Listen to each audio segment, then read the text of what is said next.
कैसे हैं सभी लोग? प्रार्थना करते हैं।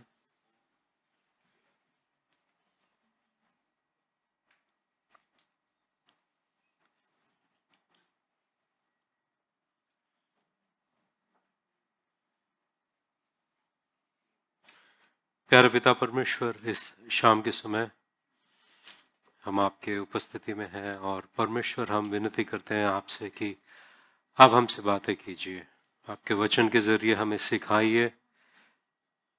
परमेश्वर, जो हमारी जिंदगी के लिए जरूरी है उन बातों को हमें बताइए, हमें अगवा कीजिए। आपकी अगुवाई की जरूरत है परमेश्वर। यीशु मसीह के नाम से हम प्रार्थना करते हैं, आमीन।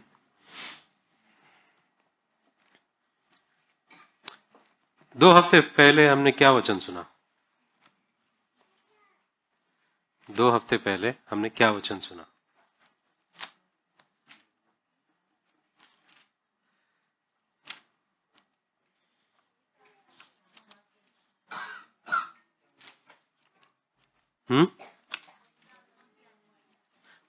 पवित्र आत्मा की अगुवाई।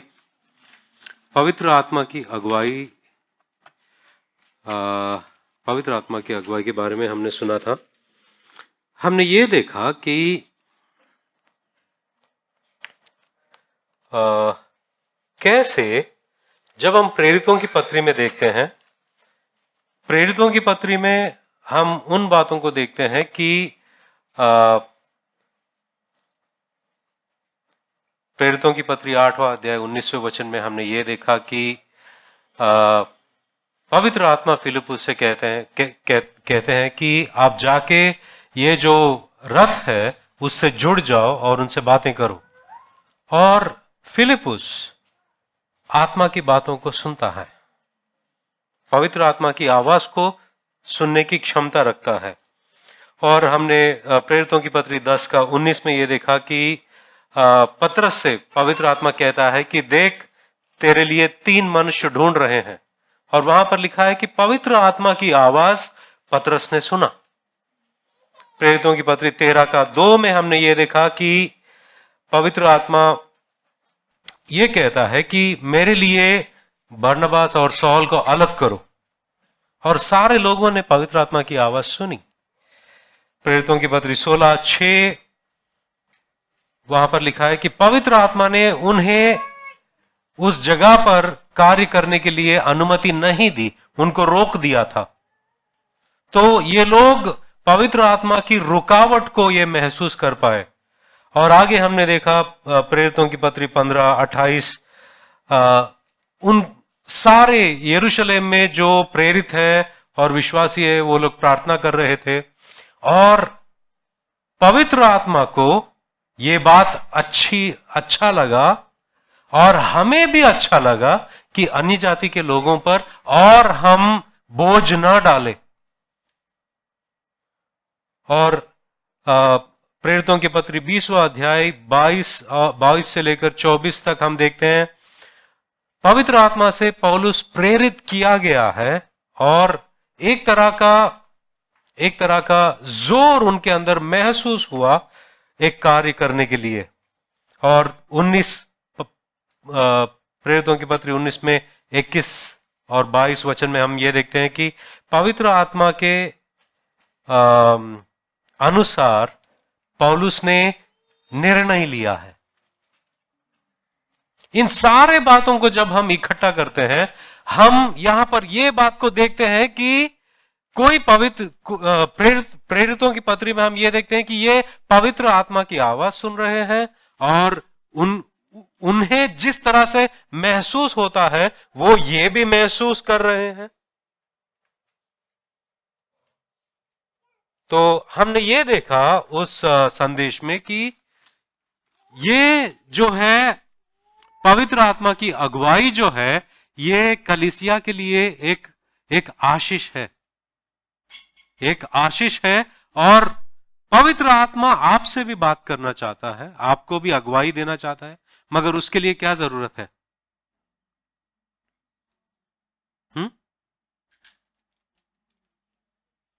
आप सब मुंह में बोलोगे तो क्या समझ में आएगा मुझे? क्षमता चाहिए, मगर उसके लिए मैंने क्या बताया था संदेश में? आपके अपने आप को बदलना पड़ेगा, ठीक है। और खास तौर पर मैंने कुछ बातों को रखा था उस वक्त कि जब आप पवित्र आत्मा की आवाज सुनोगे, आपको कैसा पता चलेगा कि वो पवित्र आत्मा का आवाज है? आप बोल के क्या फायदा? मैं पहले बोला था। हाँ, कैसे पता? क्योंकि इस दुनिया में बहुत सारे आवाजें हैं। आपको कैसे पता कि ये आवाज पवित्र आत्मा का है? पवित्र आत्मा की आवाज से वाकिफ होने के लिए, या वाकिफ को क्या कहते हैं हिंदी में? परिचित। शिव भाई ने अच्छा अच्छा अल्फाज बोला है। परिचित होने के लिए हमें वचनों वचनों को जानना जरूरी है। क्यों? क्योंकि जब आप वचनों को जानते हो तो आप जानोगे कि कौन सा आवाज पवित्र आत्मा का है, कौन सा नहीं है। क्योंकि पवित्र आत्मा जो कुछ भी बताएंगे वो पवित्र आत्मा जो है वचनों के अनुसार बताएंगे, वचनों के खिलाफ नहीं। और पवित्र आत्मा यीशु मसीह के वचनों को याद दिलाएंगे, पवित्र आत्मा वचन के अनुसार चलाएंगे। इसके लिए हमारा मन परिवर्तन होना जरूरी है। हमारी सोच जो है वचन के अनुसार सोचने में मगन होना जरूरी है। तभी हम पवित्र आत्मा की अगुवाई को पहचान सकते हैं। उसी संदेश को कंटिन्यू करते हुए मैं ये बताना चाहूंगा आप लोगों को कि पवित्र आत्मा ने अगर आप सब लोग यहां पर बैठे हो तो आपको क्या लगता है? आप ऐसे ही आकर बैठ गए हो? आपकी शुरुआत कैसे हुई? जब हम देखते हैं कि यूहन्ना का सुसमाचार 16 का 8, आप रेफरेंसेस लिख लो। और आप सभी लोग अगर यहां पर बैठे हो, यह पवित्र आत्मा का कार्य है। कैसे? यूहन्ना का सुसमाचार 16 अध्याय 8वें वचन में जब हम देखते हैं कि पवित्र आत्मा हमें हमारे गुनाहों को कबूल करने के लिए कन्विक्ट किया है। कन्विक्ट तो क्या कहते हैं? कन्विक्शन मतलब हमें एहसास हुआ हम गुनहगार हैं और हमने पश्चाताप किया। और वो पश्चाताप जो हमने किया है वो पवित्र आत्मा की तरफ से है। पवित्र आत्मा ने हमें वो पश्चाताप दिया और हमें पश्चाताप करवाया, तो हम पछताए और परमेश्वर के पास आए। क्योंकि यूहन्ना 16 का 8 वही कहता है। और एफेसियों की पत्री 2 अध्याय 8वां वचन, यहां पर ये हम देखते हैं, हम निकाल के पढ़ सकते हैं। एफेसियों की पत्री 2 अध्याय 8।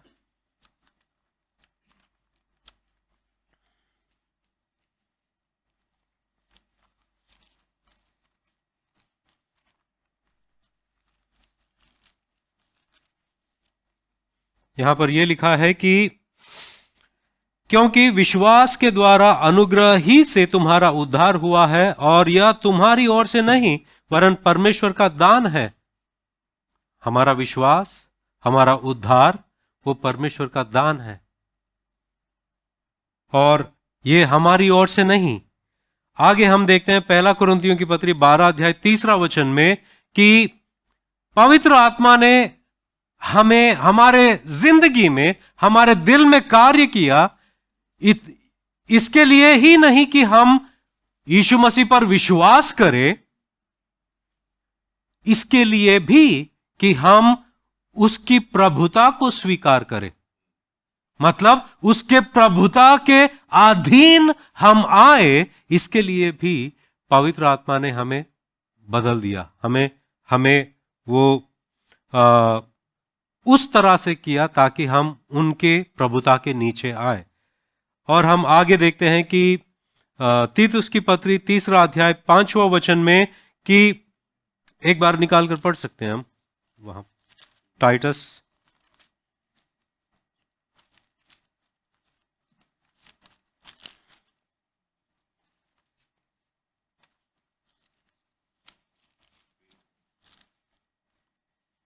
हाँ यहां पर है, तो उसने हमारा उद्धार किया, और यह धर्म के कामों के कारण नहीं जो हमने आप किए, पर अपनी दया के अनुसार नए जन्म के स्नान और पवित्र आत्मा के हमें नया बनाने का द्वारा हुआ है। यहां पर जब हम अंग्रेजी में पढ़ते हैं कि पवित्र आत्मा ने हमें इस कदर नया बनाया ताकि हम यीशु मसीह की अगुवाई को स्वीकार करें, यीशु मसीह के अधीन आए, यीशु मसीह के प्रभुता के नीचे आए, और हम नए बनाए गए पवित्र आत्मा के जरिए। तो आप बिना जानते हुए पवित्र आत्मा आपके जिंदगी में कार्य कर रहा था, और आप यहां पर आए। जब आप सुसमाचार सुने, आपके दिल में विश्वास पैदा हुआ, और आप यीशु मसीह को स्वीकार किए और उसे अपने मुंह से प्रभु स्वीकारा। यह सब पवित्र आत्मा का कार्य तुम्हारे अंदर हो रहा था। और जब हम यूहन्ना का सुसमाचार 14 और 16 ये 2 अध्याय में देखते हैं, वो यहां पर लिखा गया है कि पवित्र आत्मा आपको दिया गया ताकि वो आपके अंदर बसे। पवित्र आत्मा आपके अंदर बसे। और हम देखते हैं कि पवित्र आत्मा ने हमें हमारे अंदर बसने आया है और हमारे अंदर निवास करता है। पहला कुरिन्थियों की पत्री 12 अध्याय 13 वचन में यह लिखा है कि पवित्र आत्मा ने हमें कलीसिया, जो यीशु मसीह का शरीर है, उसमें हमें बपतिस्मा दिया है। अब हम उस कलीसिया में एक अंग बन गए। क्या बने? अंग बने। आपको कलीसिया में उन्होंने बपतिस्मा दिया, मतलब He baptized you into the body of Christ। आप कलीसिया में जुड़ गए पवित्र आत्मा के जरिए। और पवित्र आत्मा, एफेसियों की पत्री 1 अध्याय 13 वचन में यह लिखा है कि पवित्र आत्मा ने आपके ऊपर, आप पवित्र आत्मा के जरिए आपके ऊपर एक छाप लगा दी गई कि आप परमेश्वर के हो। और एक बार निकालते हैं वो वचन, एफेसियों की पत्री 1 अध्याय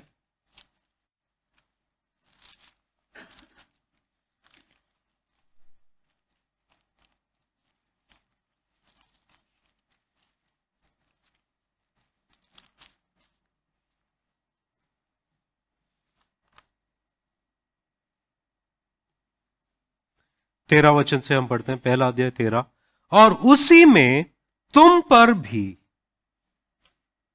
जब तुमने सत्य का वचन सुना जो तुम्हारे उद्धार का सुसमाचार है, और जिस पर तुमने विश्वास किया, प्रतिज्ञा किए हुए पवित्र आत्मा की छाप लगी है।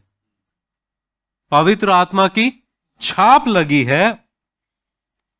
वह उसके मोल लिए हुओं के छुटकारे के लिए हमारी मीरास का बयाना है कि उसकी महिमा की स्तुति हो। यहां पर 13 और 14 वचन में यह लिखा गया है कि हम जब सुसमाचार सुने, पवित्र आत्मा से हमारे ऊपर छाप लगाया गया। छाप लगाना क्या होता है पता है? यहां पर एक शब्द इस्तेमाल किया गया है कि 14 वचन में, वह उसके मोल लिए हुए के छुटकारे के लिए हमारी मीरास का बयाना है। बयाना कितने लोग जानते हो? टोकन। टोकन। मैं जब भी ये सुनता हूं, छाप सुनता हूं, मुझे मेरी गांव की याद आती है। हर थर्सडे को एक मेला हुआ करता था। वहां पर आसपास के सब गांव के लोग क्या करते हैं, अगर उनको कुछ बेचना हो तो वो वहां पर लेके आते हैं। सब्जी हो सकता है, बैल, बकरी, कुछ भी हो सकता है, वहां पर लेके आते हैं। तो एक इंसान होता है, जब वो जाकर गाय को खरीदना होता है, उसको बयाना देता है और वो ले लेता है, ये मेरा है। फिर वो आकर पूरा रकम देता है और गाय को लेके जाता है, मगर पहले डील पक्का करता है कि ये मेरा है। एक बार बयाना लेने के बाद में उसको आप वो चीज आप किसी और को बेच नहीं सकते अगर उससे भी ज्यादा कोई देने के लिए तैयार हो।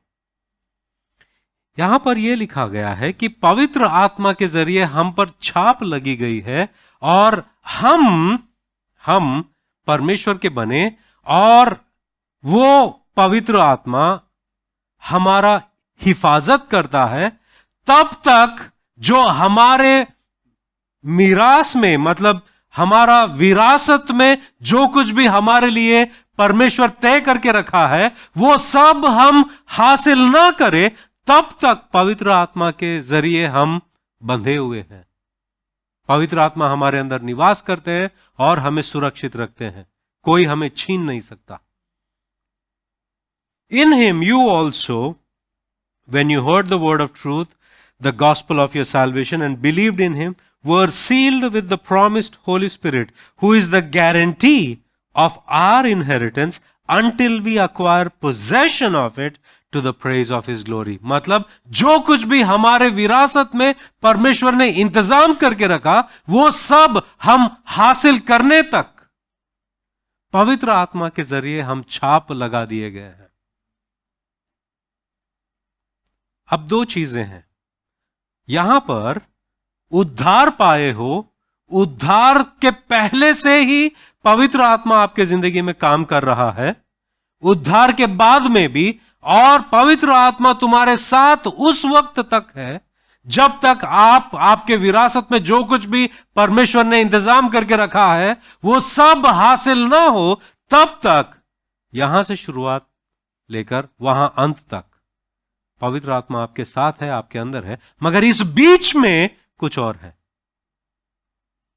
इस बीच में हम इस दुनिया में जी रहे हैं। तो सवाल यह है कि पवित्र आत्मा अब आपके अंदर क्या कर रहा है?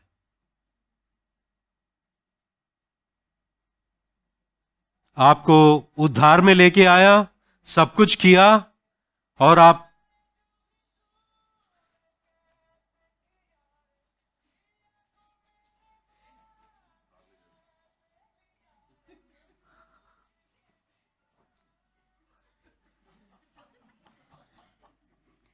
वो बैग किसका है बताना मुझे, क्योंकि उसको पवित्र आत्मा की जरूरत है। हां, शुरुआत से लेकर अंत तक ये दो चीजों को हम देखते हैं, मगर इस बीच में जो सफर है वो सफर में पवित्र आत्मा क्या कर रहे हैं? पवित्र आत्मा क्या कर रहे हैं इस बीच में? पवित्र आत्मा का उद्देश्य क्या है? आपके जिंदगी में क्या कर रहे हैं? आपको जानना जरूरी है, क्योंकि अगर आप नहीं जानते हो कि पवित्र आत्मा क्या कर रहा है, पवित्र आत्मा एक चीज करने की कोशिश कर रहा है आपके जिंदगी में, मगर आप दूसरे दिशा में कहीं और चले जा रहे हो। मेरे पास दो वचन हैं, हम दो वचन पढ़ते हैं, ये दो भागों को पढ़ते हैं। रोमा की पत्री 8वां अध्याय,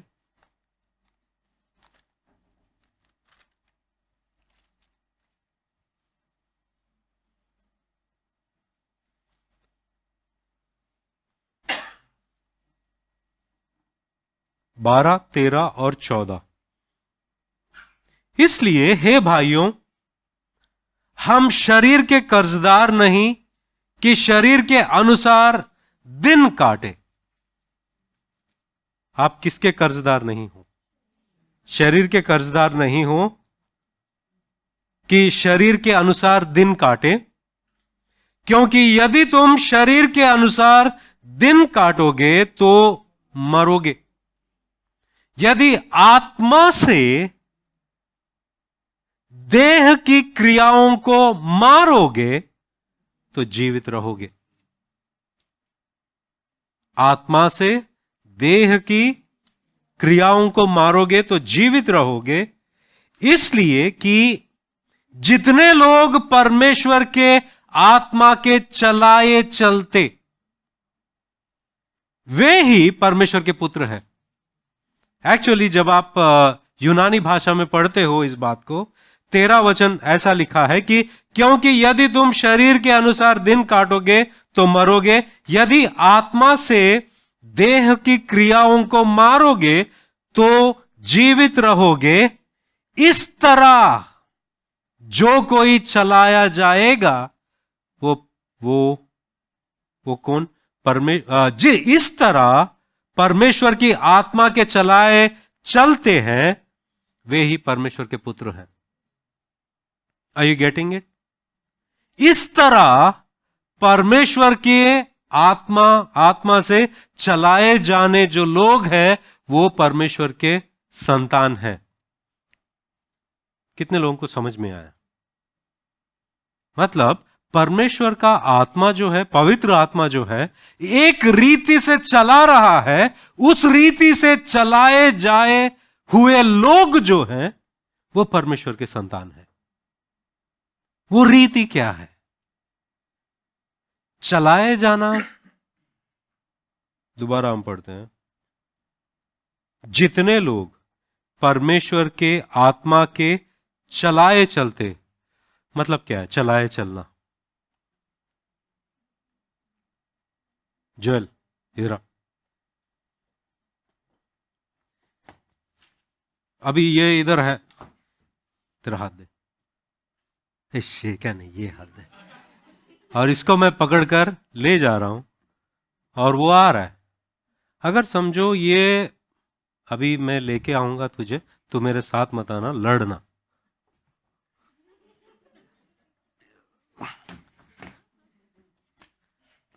क्या हुआ? तो जब पवित्र आत्मा आपको चला रहे हैं, आप जा रहे हो कि लड़ रहे हो? सही बोला है। चलाए जाना, पवित्र आत्मा आपको ले जा रहा है, आप उसकी अगुवाई को अपनाया, आप जहां ले जाओगे मैं जाऊंगा। और वो रास्ते में क्या है कि दोबारा हम पढ़े वो वचन 12 वचन से, इसलिए हे भाइयों, हम शरीर के कर्जदार नहीं कि शरीर के अनुसार दिन काटे। शरीर के अनुसार जो दिन काट रहा है, शरीर के अनुसार जो इंसान जी रहा है, वो पवित्र आत्मा का विरोध कर रहा है, लड़ रहा है, पवित्र आत्मा का विरोध कर रहा है, पवित्र आत्मा से लड़ रहा है, क्योंकि उसको शरीर के अनुसार जीना है। जब इसके अंदर शरीर के अनुसार चलने वाली बात होती है और वो पवित्र आत्मा से लड़ रहा है और अगुवाई के अनुसार नहीं चल रहा है, 13 वचन, क्योंकि यदि तुम शरीर के अनुसार दिन काटोगे तो मरोगे। इसका नतीजा क्या है? शरीर के अनुसार चल रहा है ये सारा। अभी प्रभु ने एक सवाल पूछा, संसार क्या सिखाती है? शरीर के अनुसार चलना सिखाती है। सिंपल, शरीर के अनुसार चलना सिखाती है। आत्मा के अनुसार चलना क्या है? यहां पर हम ये देखते हैं 13 वचन, क्योंकि यदि तुम शरीर के अनुसार दिन काटोगे तो मरोगे, यदि आत्मा से देह की क्रियाओं को मारोगे। बस वहां पर रुको आप। आत्मा से देह की क्रियाओं को मारना, बोलो, आत्मा से देह की क्रियाओं को मारना, यह तुम्हारा सफर है। जब पवित्र आत्मा आपको ले जा रहा है, ये कहीं आप चलने के लिए नहीं, ये मेटाफोरिक है, मतलब चलना। पवित्र आत्मा क्या कर रहा है? आपको मदद कर रहा है, नहीं तू वो शरीर का जो कार्य है उसको मार, और ये बोल रहा है नहीं मुझे अच्छा लग रहा है। पवित्र आत्मा कह रहा है कि उसे मार, मैं तुझे सामर्थ दूंगा, नहीं मुझे अच्छा लग रहा है, मुझे उसमें आनंद मिल रहा है। तो क्या हो रहा है? आप आत्मा के चलाए नहीं चल रहे हो, मगर शरीर के अनुसार चल रहे हो। Are you with me? सुन रहे हो? आत्मा से चलाए जाना जो है, यह है कि आत्मा से आप शरीर के कार्यों को मार रहे हो। यह आत्मा के जरिए चलाए जाना है, और यही बात पौलुस कह रहे हैं। बहुत सारे कलीसियां हैं, वो क्या क्या कहते हैं पता है? उनके अनुसार आत्मा से चलाया जाना मतलब दर्शन या भविष्यवाणी, या उसके जिंदगी में क्या हो रहा है, परमेश्वर मुझे बताओ उसके जिंदगी में क्या हो रहा है, इसके जिंदगी में क्या हो रहा है, उसके जिंदगी में क्या हो रहा है। और परमेश्वर कह रहा है तेरे जिंदगी में क्या हो रहा है, मैं तेरे को तेरे जिंदगी में क्या हो रहा है वो बता रहा हूं। वो सुनना नहीं है, दूसरों की जिंदगी के बारे में फिक्र पड़ी है।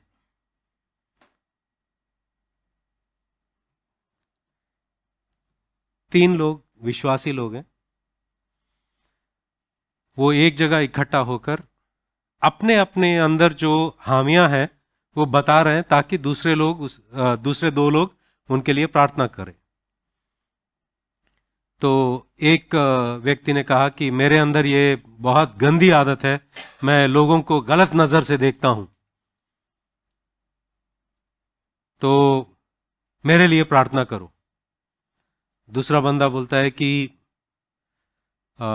अच्छा, मगर मेरे अंदर ये गंदी आदत है कि मैं लोगों के ऊपर क्रोधित रहता हूं, मेरे अंदर बहुत गुस्सा होता है लोगों के लिए। अब तीसरा बंदा वो सडनली उठता है और बोलता है मुझे घर जाना है। अरे अभी तक तो तू ठीक से बैठा है, क्यों जाना है तेरे को? और ये दो हाथ पकड़ते हैं उसके, तू बैठ, क्या हुआ तेरे को? नहीं, मुझे बहुत बेचैनी हो रही है, मुझे घर जाना है। क्यों जाना है तुझे घर? बैठ, क्या हुआ? नहीं, मुझे ना गॉसिप करना अच्छा लगता है। अभी आप लोगों ने बोला है, मैं मेरे अंदर रुक नहीं रहा है वो बात, किसी को बोलना है। अब ये दोनों लोग कहते हैं कि नहीं, पहले इसके लिए प्रार्थना करते हैं।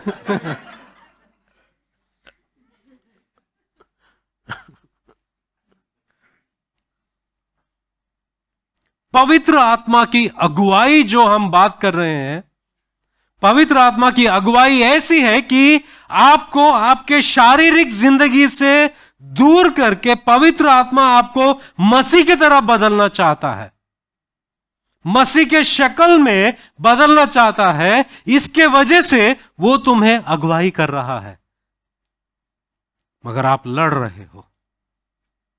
जितने दिन आप लड़ते रहोगे, आपकी आत्मिक उन्नति बढ़ेगी नहीं, आप आत्मिक तौर पर बढ़ोगे नहीं। आपके अंदर वो सारे लक्षण होंगे, जैसे अगर आपको दुनिया के लोगों के बीच में रखोगे कोई फर्क नहीं रहता है। There is no difference when you are placed in the midst of worldly people. जब आपको दुनिया के लोगों के बीच में रखोगे, दोनों के बीच में कोई अंतर नहीं रहेगा। जब आप आत्मिक उन्नति पाते रहोगे, जैसे जैसे पवित्र आत्मा आपको सामर्थ्य देते रहेगा, और वैसे वैसे शरीर के कार्यों को आप मारते रहोगे, आपके अंदर आत्मिक उन्नति पाते रहोगे, और आपके और दुनिया के लोगों के बीच में अंतर नजर आते रहेगा। और लोग खुद कहेंगे तू बदला सा लग रहा है, बदला हुआ लग रहा है, क्या हुआ? कभी किसी ने कहा तुमसे कि तुम बहुत बदले हुए लग रहे हो? किसी ने कहा? अगर नहीं कहा तो फिर प्रॉब्लम है।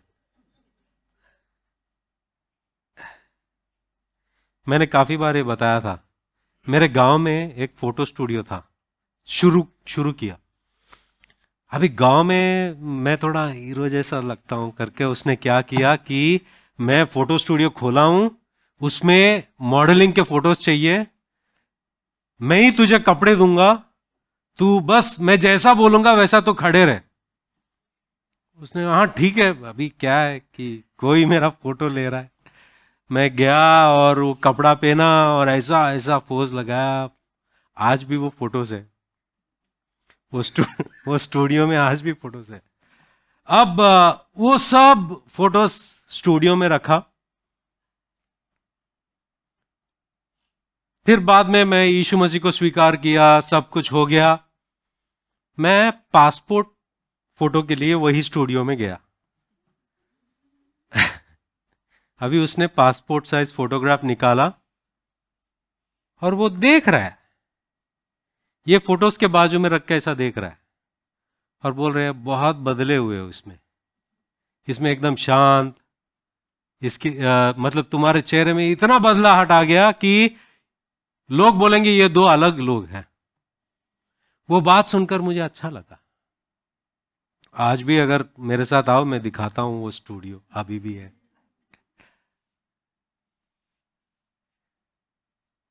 क्या हम आत्मा की अगुवाई क्या है जान गए हैं? या अगर आप नहीं जानोगे कि पवित्र आत्मा किस तरफ आपको अगुवाई कर रहा है और पवित्र आत्मा की योजना क्या है, पवित्र आत्मा क्या कार्य कर रहा है तुम्हारे जिंदगी में, अगर ये बात को नहीं जानोगे तो आप पवित्र आत्मा का साथ कभी नहीं दोगे। जब और एक वचन हम पढ़ते हैं, गलातियों की पत्री 5वां अध्याय,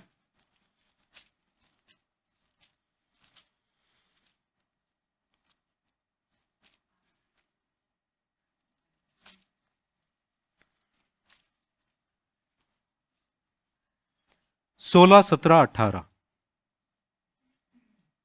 पर मैं कहता हूं आत्मा के अनुसार चलो तो तुम शरीर की लालसा किसी रीति से पूरी ना करोगे। आत्मा के अनुसार चलना, आत्मा के अनुसार चलना।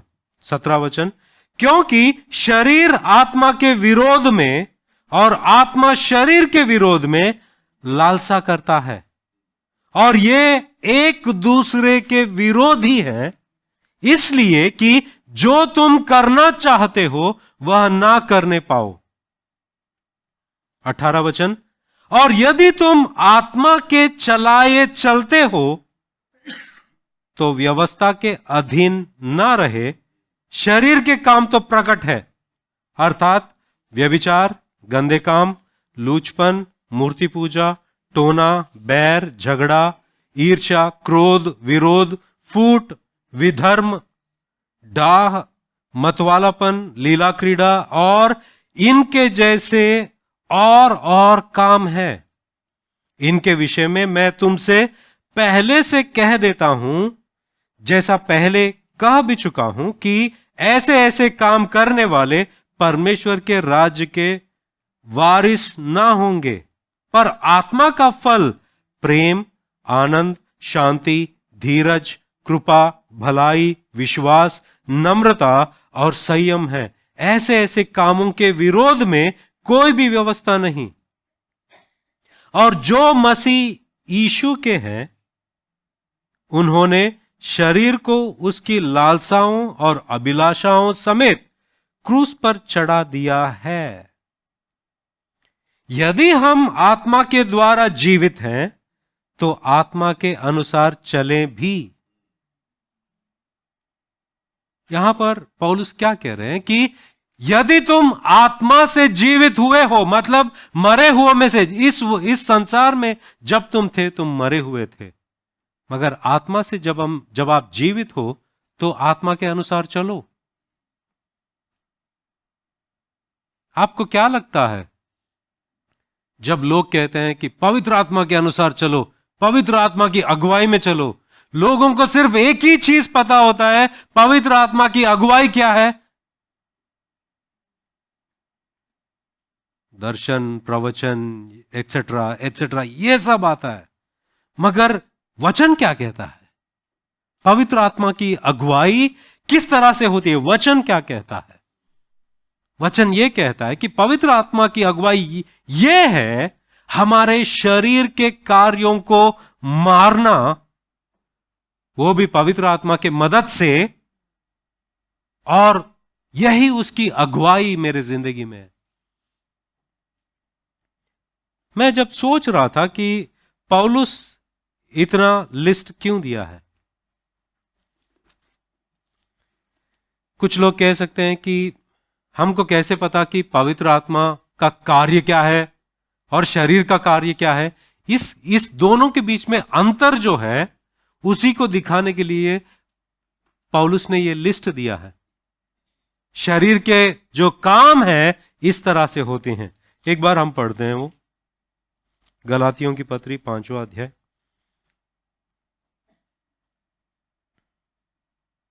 19वां वचन।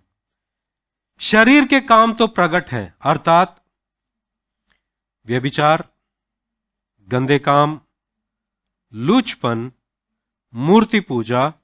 जब मैं ये सब पढ़ रहा हूं ना तो शायद आप स्ट्राइक आउट कर रहे हैं, अरे ये मैं तो नहीं हूं, ये तो मेरे अंदर नहीं है, ये भी नहीं है, वो भी नहीं है। हाँ, मूर्ति पूजा, अरे हम तो यीशु मसीह को स्वीकार किए, मूर्ति पूजा कब का बंद हुए। टोना, ये भी नहीं करते। हाँ, बैर, बैर, किसी से बैर रखते हो आप, दुश्मनी रखते हो। अच्छा हुआ पौलुस ने ये लिस्ट नहीं दिया। पहला बड़े गुनाहों के बारे में बात करूंगा, फिर बाद में छोटे गुनाहों के बारे में। क्या क्या पौलुस ने ऐसा लिखा लिस्ट? बड़े पाप क्या है, छोटे पाप क्या है? अभी कहूंगा कि गंदे काम, लूचपन, मूर्ति पूजा, टोना, व्यभिचार, ये सब करूं।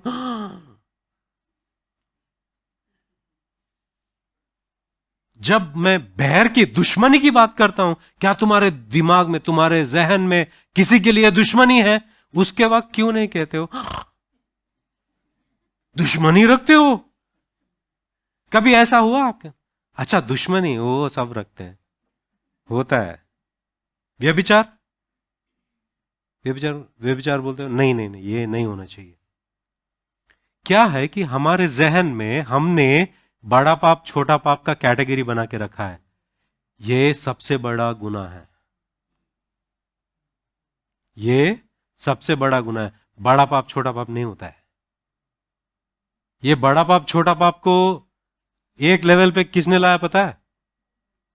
यीशु मसीह ने। लोग सोचते थे कि व्यभिचार जो है बहुत बड़ा पाप है।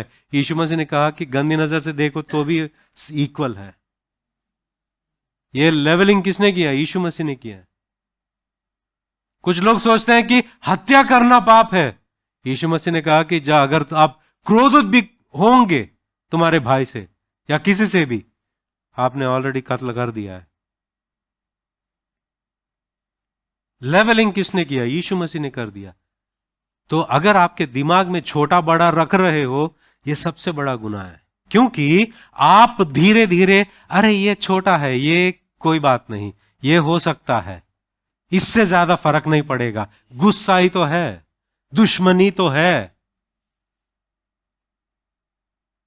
जब आपके जहन में फर्क आता है, बड़ा पाप छोटा पाप, आप पवित्र आत्मा की अगुवाई को पहचान नहीं पाओगे। पुराने नियम में परमेश्वर ने कहा कि मेरी आत्मा इंसान की आत्मा से लड़ेगा नहीं, तबाह कर दिया।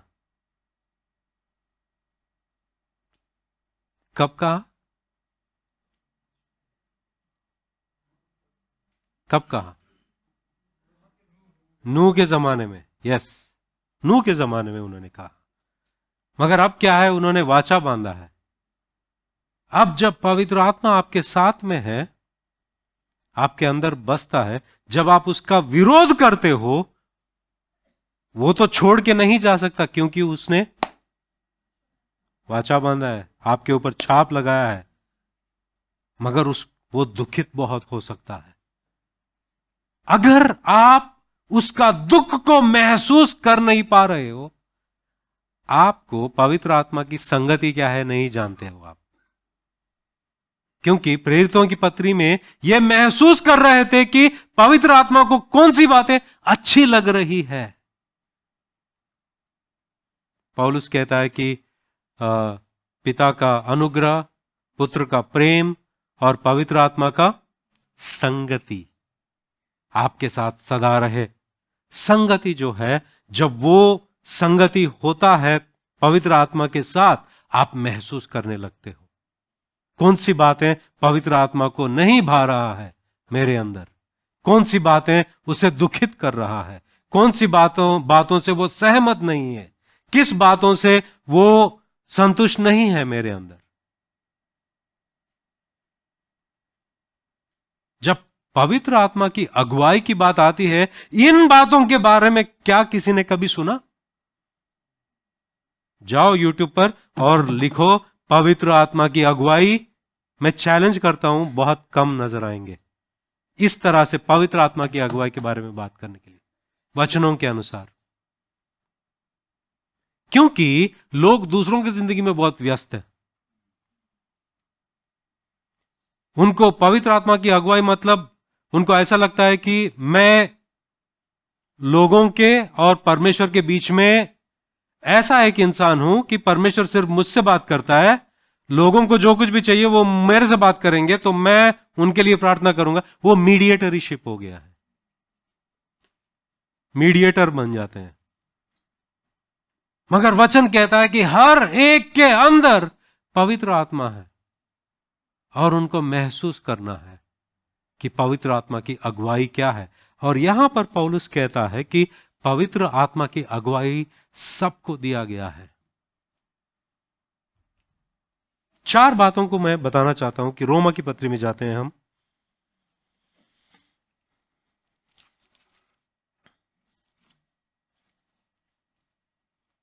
रोमा 8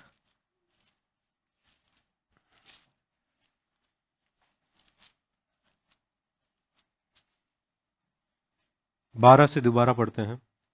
इसलिए हे भाइयों, हम शरीर के कर्जदार नहीं कि शरीर के अनुसार दिन काटे, क्योंकि यदि तुम शरीर के अनुसार दिन काटोगे तो मरोगे, यदि आत्मा के अनुसार देह की क्रियाओं को मारोगे तो जीवित रहोगे। मारोगे जो शब्द है ना,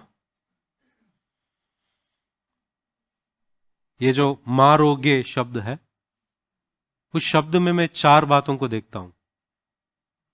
4 बातों को देखता हूं। मारोगे,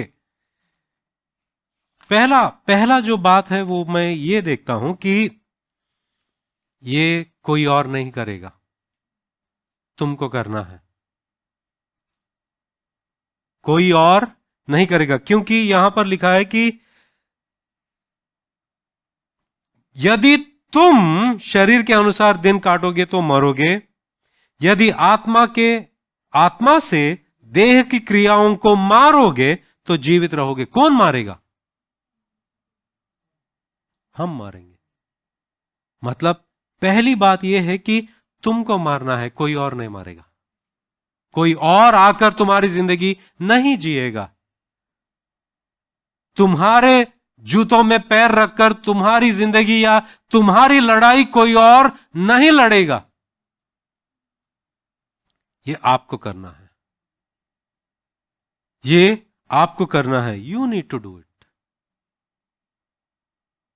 क्योंकि हमारा जो शरीर है, हम इतने साल शरीर में जीवित थे और हमारा शरीर आत्मा के विरुद्ध लड़ते रहता है। अब हमको मारना है। काफी लोग ये सोचते हैं कि एक वक्त आएगा, आने वाले दिनों में एक वक्त आएगा तब मैं और पवित्र बन जाऊंगा। एक वक्त आएगा, इन सारे लालसाओं से शायद मैं दूर हो जाऊंगा। एक वक्त आएगा जब मैं अच्छा बन जाऊंगा। और ये उम्मीद में रहते हैं और सोचते हैं कि वो अचानक आ जाएगा मेरे जिंदगी में। ऐसा कभी होएगा नहीं।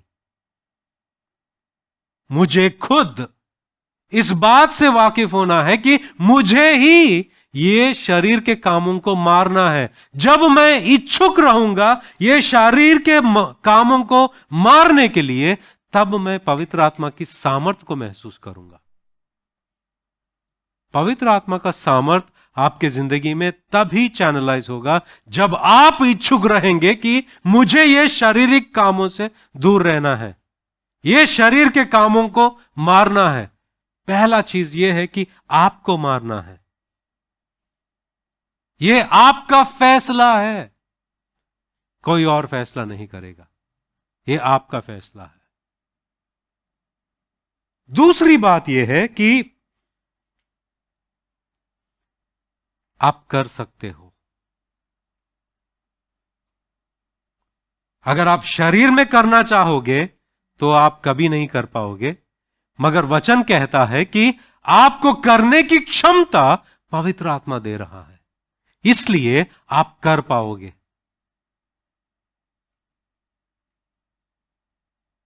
मगर सवाल यह है कि क्या तुम करना चाहते हो?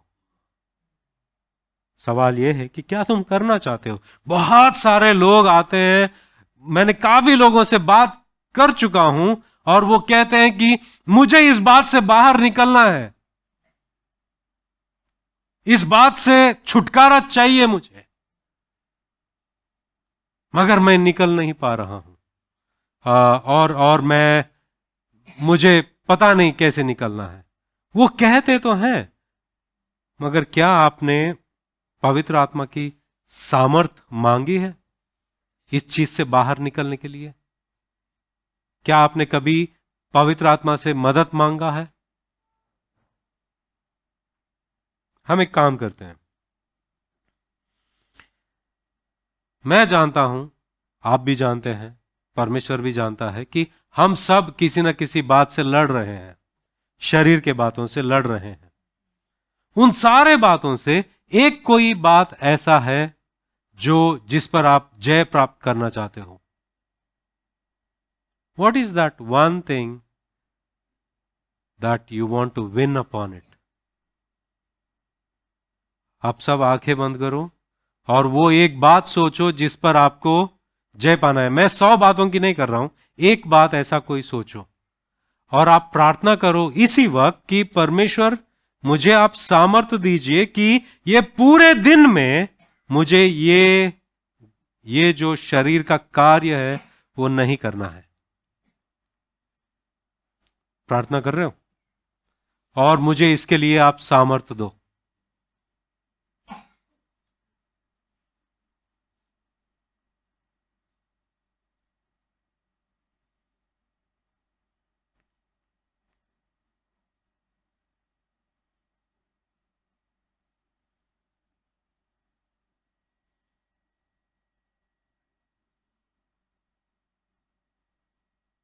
आमेन।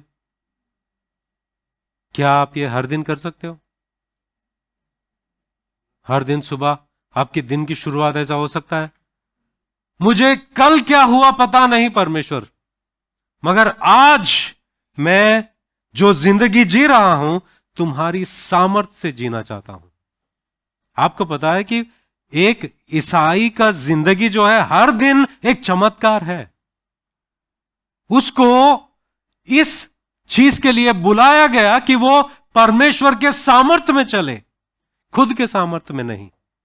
परमेश्वर के सामर्थ्य से वो शरीर के कार्यों को मारता रहे, उस पर जय प्राप्त करता रहे और परमेश्वर की अगुवाई में आगे बढ़ता रहे, इसके लिए वो बुलाया गया है।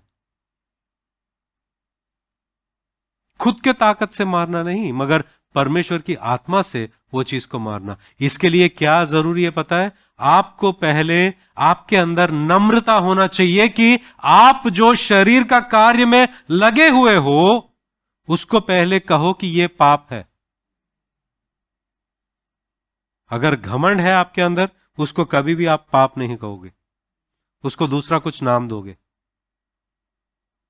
दूसरी चीज वो ये है कि आप उससे सचमुच में छुटकारा पाना चाहते हो।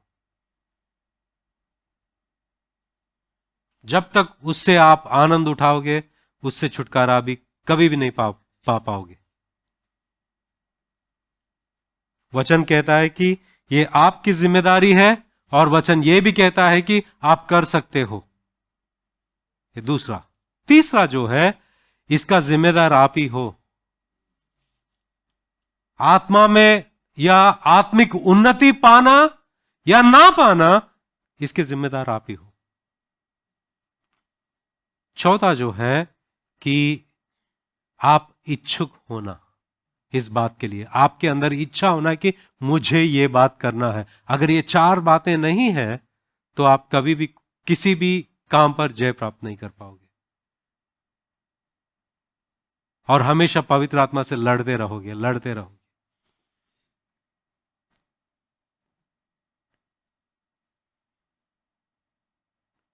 और वचन कहता है कि do not quench the spirit. Quench को क्या कहते हैं? आत्मा को बुझाओ मत। मतलब पवित्र आत्मा आपकी जिंदगी में कार्य करना चाहता है, मगर आप हमेशा उसके खिलाफ लड़ते लड़ते उसे बुझा रहे हो। इस तरह से चलाए जाने वाले परमेश्वर के संतान हैं। ये पवित्र आत्मा की अगुवाई है। और पवित्र आत्मा आपके अंदर, हां, आप ये प्रार्थना कर सकते हो कि पवित्र आत्मा, मैं उन बातों से नफरत करूं जो आप जिस बातों से नफरत करते हो। मैं उन बातों को प्यार करूं जो आप जिन बातों से प्यार रखते हो। वो आपके अंदर ईश्वरीय लालसाएं देते हैं ताकि आप परमेश्वर के पीछे चलो, परमेश्वर की उपस्थिति से प्यार करो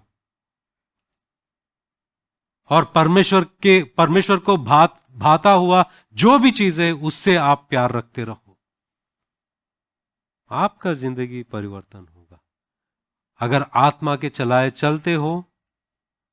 अगर आत्मा से तुम्हारा उद्धार हुआ है तो आत्मा में चलना ही सही है। वचन क्या कहता है? रोमा की पत्री में हमने देखा,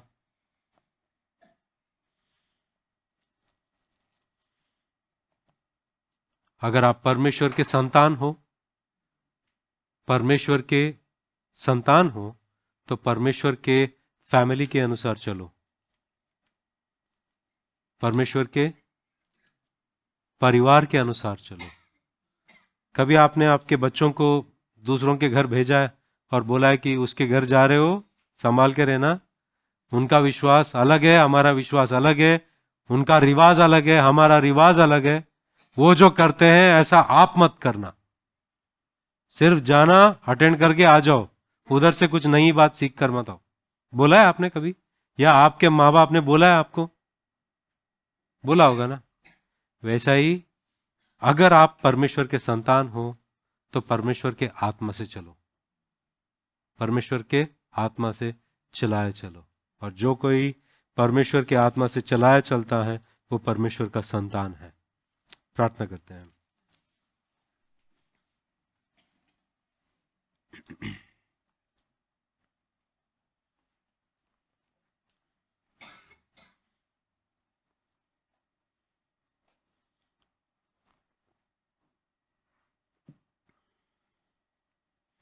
प्यारे पिता परमेश्वर, तेरा धन्यवाद करते हैं कि परमेश्वर आपने हमसे बातें की, आत्मा की अगुवाई के बारे में आपने बातें की। परमेश्वर धन्यवाद देते हैं।